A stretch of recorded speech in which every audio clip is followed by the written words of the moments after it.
नमस्कार। उत्तराखंड की खबरें लेकर मैं हूं आपके साथ संदीप निरंजन सरकार। बुलेटिन की शुरुआत करेंगे उससे पहले एक नजर इस वक्त की सुर्खियों पर। देहरादून में एक दिवसीय रेशम कृषि मेले का शुभारंभ कृषि मंत्री गणेश जोशी ने प्रदर्शनी का किया उद्घाटन। उत्कृष्ट कार्य करने वाले किसानों को किया। मसूरी प्रेस क्लब ने किया होली मिलन समारोह का आयोजन। सदस्यों ने एक दूसरे को गुलाल लगाकर खेली होली। सभी को दी होली की शुभकामनाएं। उधमसिंह नगर एसएसपी मणिकांत की ड्रग्स माफियाओं पर ललकार। ड्रग्स माफियाओं के खिलाफ की ताबड़तोड़ छापेमारी। कई लोगों को पूछताछ के लिए हिरासत में लिया। देहरादून पुलिस ने ड्रग्स के साथ 3 नशा तस्करों को किया गिरफ्तार। तस्करों से 20 ग्राम अवैध कोकीन बरामद। 7 LSD बाइक स्कूटी बरामद। और देहरादून में जल्दी पैसे कमाने के लालच में मामा भांजे को पहुंचाया जेल। खनन विभाग में सेवानिवृत्त बुजुर्ग की हत्या का खुलासा। पुलिस ने 2 आरोपियों को गिरफ्तार। चलिए बुलेटिन की शुरुआत करते हैं। सीएम पुष्कर सिंह धामी ने बैठक की है। आगामी चारधाम यात्रा की तैयारियों को लेकर सचिवालय में चर्चा की गई है। सीएम धामी के अधिकारियों को कड़े निर्देश। चारधाम यात्रा की सभी व्यवस्थाएं जल्द की जाए पूरी, ये कहना है सीएम धामी का। ग्रीन चारधाम यात्रा अभियान किया जाए शुरू। यात्रा शुरू होने से पहले अधिकारी यात्रा की व्यवस्थाओं का करें स्थलीय निरीक्षण। शीतकाल यात्रा के स्थलों का मास्टर प्लान किया जाए तैयार। सड़क, पेयजल, विद्युत, स्वास्थ्य सुविधा की समुचित व्यवस्था की जाए। यातायात प्रबंधन और यात्रा मार्गों पर पार्किंग की उचित व्यवस्था की जाए। श्रद्धालुओं के लिए पंजीकरण व्यवस्था को और अधिक किया जाए सुदृढ़। उत्तराखंड की चारधाम यात्रा पर देश और दुनिया की रहती है नजर, ये कहना है सीएम धामी का। यात्रा को सुगम और सुरक्षित बनाने के लिए हर स्तर पर किए जाए कार्य। यात्रा राज्य की लाइफलाइन और आर्थिकी का बड़ा माध्यम। पिछले साल की यात्रा में आई चुनौतियों को ध्यान में रखते हुए आगे की योजना पर करें कार्य। श्रद्धालुओं को अनावश्यक रूप से ना हो कोई परेशानी। चारधाम यात्रा मार्गों में श्रद्धालुओं के लिए हेल्थ स्क्रीनिंग टेस्ट की समुचित व्यवस्था की जाए। पशुपालन विभाग समय पर घोड़े खच्चरों का करे स्वास्थ्य परीक्षण, कहना है सीएम का। यात्रा मार्ग पर घोड़े खच्चरों के लिए पर्याप्त संख्या में गर्म पानी और चारे की व्यवस्था रखें उपलब्ध। यात्रा शुरू होने से पहले संकरे मार्गों का किया जाए चौड़ीकरण। जिन स्थानों पर सड़क निर्माण से संबंधित कार्य चल रहे हैं उन्हें जल्द किया जाए पूरा। यात्रा मार्गों पर श्रद्धालुओं को अनावश्यक रूप से ना पड़े रुकना। श्रद्धालुओं को सभी मूलभूत सुविधाएं कराई जाएं उपलब्ध। सीएम धामी के अधिकारियों को सख्त निर्देश। हेलीकॉप्टर की टिकटों की ना हो ब्लैकमेलिंग करने वालों पर की जाए सख्त कार्रवाई। यात्रा मार्गों पर स्वच्छता का रखा जाए विशेष ध्यान। चारधाम यात्रा मार्ग पर ड्रोन से निगरानी की व्यवस्था की जाए। हेल्पलाइन नंबर भी किया जाए जारी। श्रद्धालुओं की सुविधा के लिए मौसम के रियल टाइम अपडेट सिस्टम को बनाए मजबूत। चारधाम यात्रा उत्तराखंड के लिए बहुत बड़ा एक व्यापार का, आर्थिकी का बहुत बड़ा माध्यम है। और मैं कहूं कि चारधाम यात्रा लाइफलाइन है, क्योंकि यहां चारधाम यात्रा से हमारे प्रदेश के अंदर होटल व्यवसाय चलते हैं, टैक्सी चलती हैं, जो टूरिस्ट गाइडर होते हैं वो उनका भी काम चलता है, होम स्टे वालों का चलता है। हमारे अनेक उत्पाद जो हमारी बहनें बनाती हैं उनका भी विपणन होता है। इसके साथ साथ पूरे देश और दुनिया के लोगों का चारधाम यात्रा में आना होता है। इसलिए लोगों की जो यात्रा है वो अच्छी हो, सरल हो, सुविधाजनक हो, सुरक्षित हो। तो उसको लेकर आज एक पूरे चारधाम यात्रा के हमारे जिलों से भी और पूरे सचिवालय के जो भी हमारे प्रमुख विभाग हैं उन सभी विभागों के साथ आज समीक्षा बैठक की है। और पिछली यात्रा के जो अनुभव रहे हैं उसके आधार पर जो स्टेक होल्डर्स हैं उनसे भी चर्चा की है, उनसे भी सुझाव लिए हैं। और सभी प्रकार की व्यवस्थाएं, पेयजल हो, हमारा परिवहन विभाग हो, सड़कों की व्यवस्था ठीक करनी हो, गृह विभाग हो, जो जगह जगह पर जाम की स्थिति बनती है, अनेक स्थानों पर पार्किंग की व्यवस्था होनी है। इस प्रकार से जो शीतकाल के हमारे जो शीतकाल यात्रा इस वर्ष हमने प्रारंभ की है, उस शीतकाल यात्रा के भी जो शीतकालीन हमारे गद्दी स्थल हैं उनका भी मास्टर प्लान बनाने के बारे में चर्चा हुई है। अब यात्रा स्थल हैं, उन स्थलों के आसपास और अच्छे यात्रा स्थलों के और विस्तार हों, विकसित हों, नए स्थान बनाए जाएं, जिससे कि यात्रा काल में अत्यधिक संख्या जब आ जाती है तो उसके आसपास लोगों को जाने का अवसर मिले, उनकी सुविधा हो हर प्रकार से। चिकित्सा विभाग को भी कहा है, वो भी, और हमारा पशुपालन विभाग है, उसमें भी घोड़े खच्चर इत्यादि काफी काम करते हैं। तो उन सभी पर आज बात हुई है। हमारा सड़क विभाग जो पीडब्ल्यूडी डिपार्टमेंट है, बीआरओ के लोग हैं, वो भी सहयोग करते हैं। एसडीआरएफ है, एनडीआरएफ है, ऐसे संवेदनशील स्थानों पर उनको तैनात करने की व्यवस्था। और तो वहीं कृषि मंत्री गणेश जोशी ने सहसपुर, देहरादून और भीमताल, नैनीताल के संयुक्त तत्वाधान में आयोजित एक दिवसीय रेशम कृषि मेले का शुभारंभ किया। इस अवसर पर कृषि मंत्री गणेश जोशी ने रेशम विभाग की ओर से लगाई गई प्रदर्शनी का उद्घाटन किया। साथ ही रेशम के क्षेत्र में उत्कृष्ट कार्य करने वाले किसानों को सम्मानित भी किया। कार्यक्रम के दौरान महिलाओं ने गणेश जोशी को तकून की माला भेंट की। वहीं कृषि मंत्री गणेश जोशी ने क्षेत्रीय रेशम उत्पादन अनुसंधान केंद्र सहसपुर, देहरादून की तरफ से प्रकाशित पुस्तक का विमोचन किया। कृषि मंत्री गणेश जोशी ने कहा कि उत्तराखंड की पर्यावरणीय अनुकूलता को देखते हुए ग्रामीण आर्थिकी को सुदृढ़ करने, रोजगार के अवसर बढ़ाने और पलायन रोकने में रेशम उद्योग महत्वपूर्ण भूमिका निभा सकता है। यह आर्थिक रूप से लाभदायक साबित हो सकता है। वहीं दूरस्थ पर्वतीय अंचलों में ओक, टसर, मूंगा और एरी रेशम जैसे वन्य रेशम उत्पादन को भी बढ़ावा दिया जा रहा है। इस पहल से स्थानीय लोगों को अपने ही गांव में रोजगार मिलेगा और पलायन की समस्या को भी कम करने में सहायता मिलेगी। उत्पादित करने के लिए प्रसिद्ध है और इसकी गुणवत्ता अंतर्राष्ट्रीय स्तर की है। राज्य के मैदानी एवं तराई वाले भूभाग बायोवोल्टिक प्रजाति के कोयला उत्पादन हेतु अत्यधिक अनुकूल है और इसके साथ ही राज्य के सुदूरवर्ती पर्वतीय ग्रामीण अंचलों में जहां भारी उद्योगों को स्थापित नहीं किया सकता, ऐसे क्षेत्रों में उपस्थित श्रम का उपयोग करने के लिए किसानों को वन्य रेशम जैसे ओक, टसर रेशम, मूंगा रेशम व रेशम एरी रेशम उत्पादन के कार्यों से भी जोड़ते हुए रेशम संबंधी उत्पादनों की भी नई पहचान बन गई। अभी नंबर 1 राज्य बन गया। पूरे देश के अंदर यूसीसी लागू करने वाला देश का पहला राज्य है तो उत्तराखंड है। अभी आपने देखा प्रधानमंत्री जी कुछ दिन पूर्व यहां पर आए थे शीतकालीन पर्यटन को बढ़ावा देने के लिए और उन्होंने एक घाम तापो पर्यटन की योजना की। उन्होंने कहा अगर आप देखें सर्दियों में अगर मोहंड आप पार कर दें आपको धूप नहीं दिखाई देती। लोग धूप देखने के तरस जाते हैं। 15-15 दिन, 20-20 दिन धूप नहीं आती है।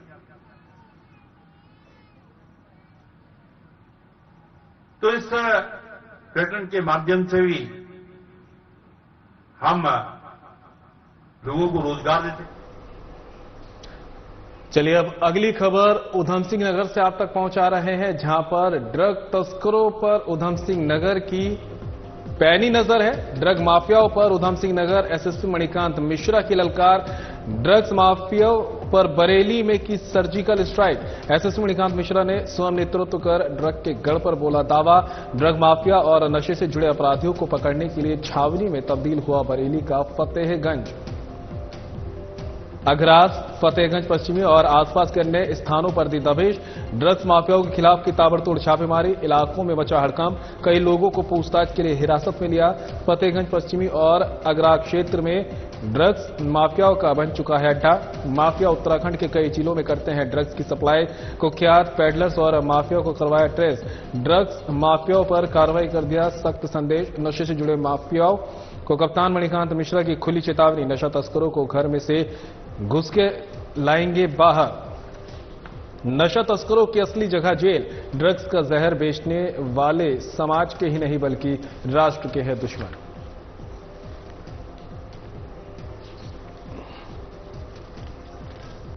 माननीय मुख्यमंत्री उत्तराखंड महोदय के उत्तराखंड राज्य को अपराध मुक्त और नशा मुक्त करने के लक्ष्य को पूरा करने में उधम सिंह नगर पुलिस निरंतर कार्रवाई कर रही है। पिछले 6 महीनों में नशा तस्करों के विरुद्ध कार्रवाई करते हुए कई लोगों को गिरफ्तार किया गया। इन अभियुक्तों से जो पूछताछ की गई उसमें बॉर्डर के एरिया के कुछ क्षेत्रों को चिन्हित किया गया जहां ये नशे के तस्कर अपना आशियाना बनाए हुए हैं। उस आशियाने को चिन्हित करने के उपरांत कल उधम सिंह नगर पुलिस के लगभग 300 कर्मचारी और अधिकारियों के द्वारा उन क्षेत्रों में रेड मारी गई, जिसमें कुछ लोगों को हिरासत में लिया गया और कुछ वांछित अभियुक्तों को गिरफ्तार किया गया। ऐसे अन्य क्षेत्र भी हमने चिन्हित किए हैं। जल्द ही इनके ऊपर भी कार्रवाई की जाएगी और ऐसे अपराधी जो नशे का व्यापार करते हैं उन्हें गिरफ्तार किया जाएगा।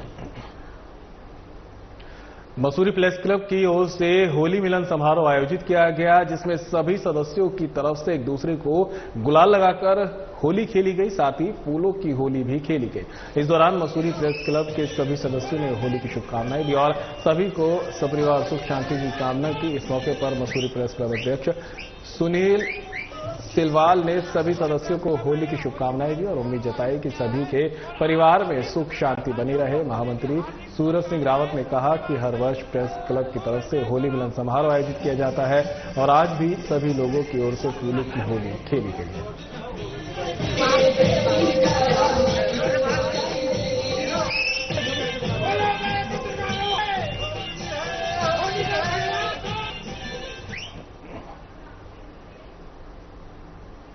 जल्दी पैसा कमाने का लालच मामा भांजे को सलाखों के पीछे ले गया है। खनन विभाग से सेवानिवृत्त बुजुर्ग व्यक्ति की हत्या का एसएसपी अजय सिंह ने खुलासा कर दिया है। आरोपियों को पुलिस ने देहरादून और सहारनपुर से गिरफ्तार किया।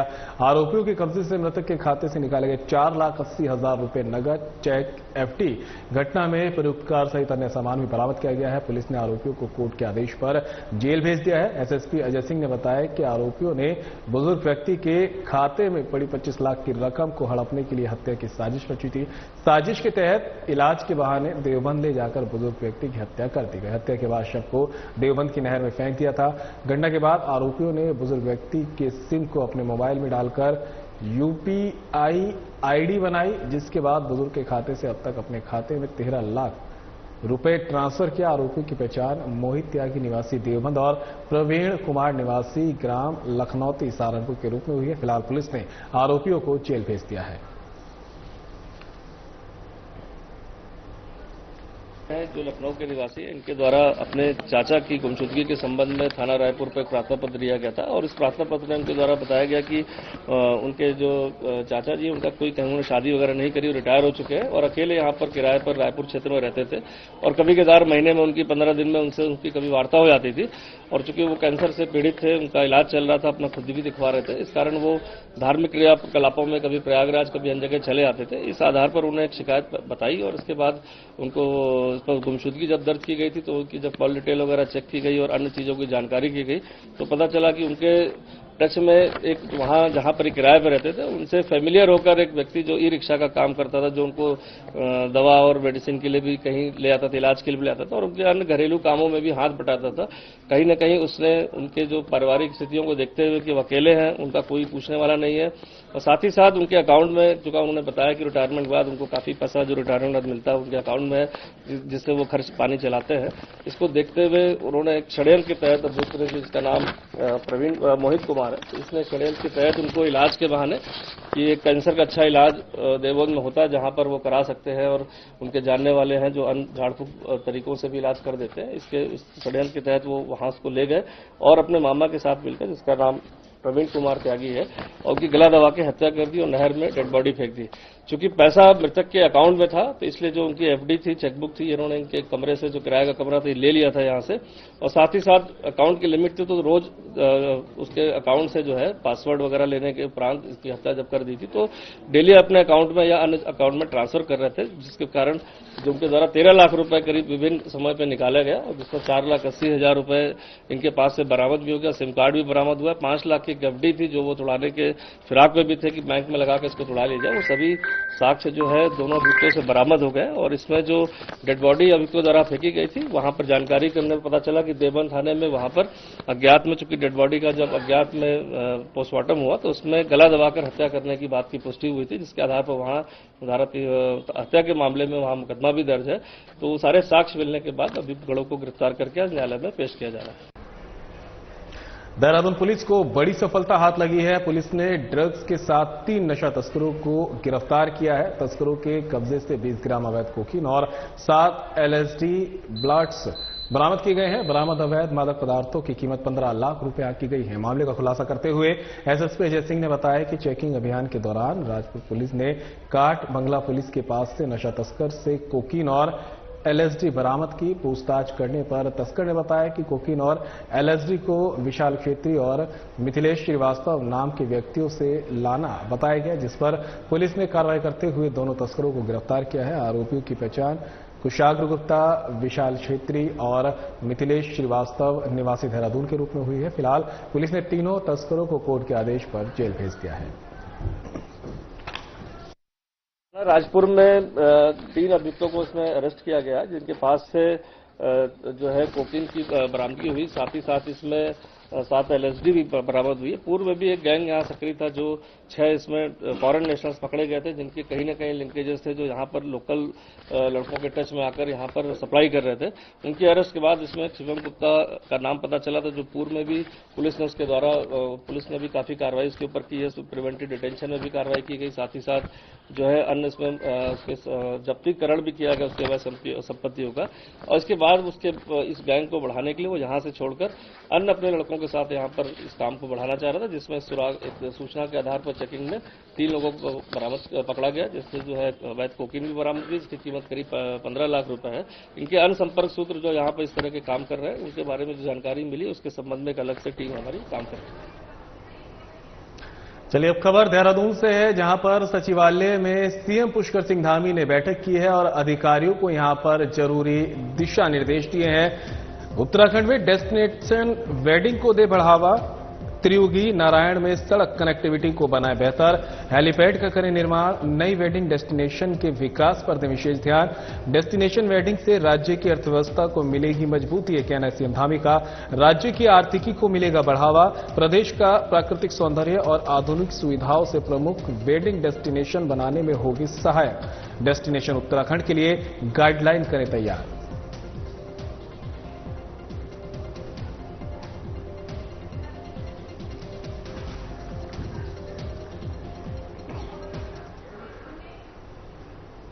और फिलहाल बुलेटिन में मेरे साथ इतना ही, लेकिन जाते जाते आपको ऋषिकेश के त्रिवेणी घाट लिए चलते हैं, जहां पर गंगा आरती का सीधा प्रसारण जारी है।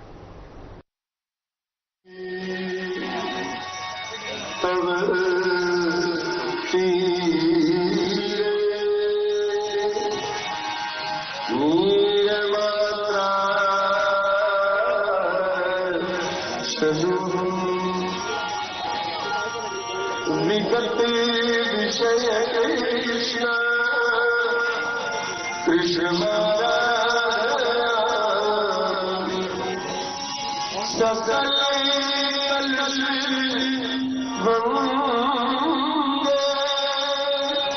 स्वर्ग सौभाग्य तरंगे देवी गंगे प्रसीद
गंगे माँ गंगे माँ गंगे माँ गंगे माँ गंगे माँ मंगलकारी मैया तू है सुखदाता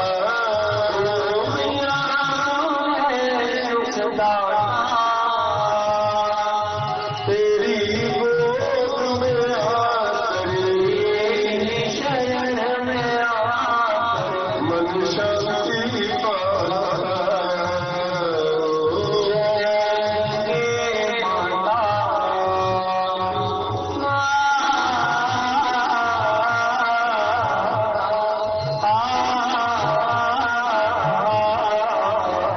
ब्रह्म सनोरी मैया जो तुमको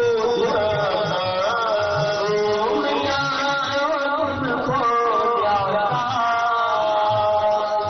तेरी दया से सोच तेरी कृपा से सोच सदगति है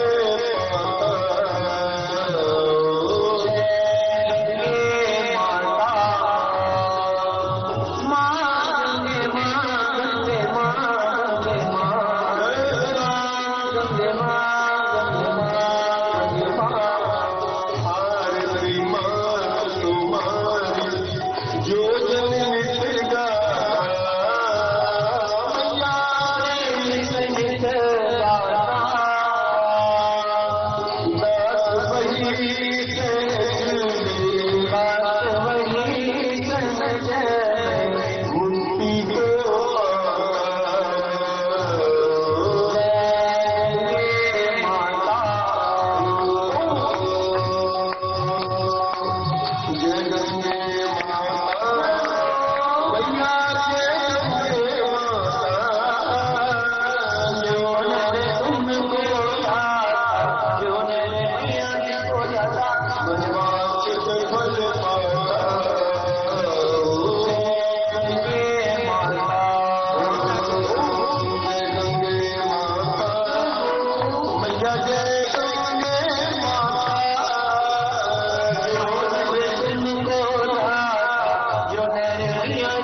यज्ञमयदेवा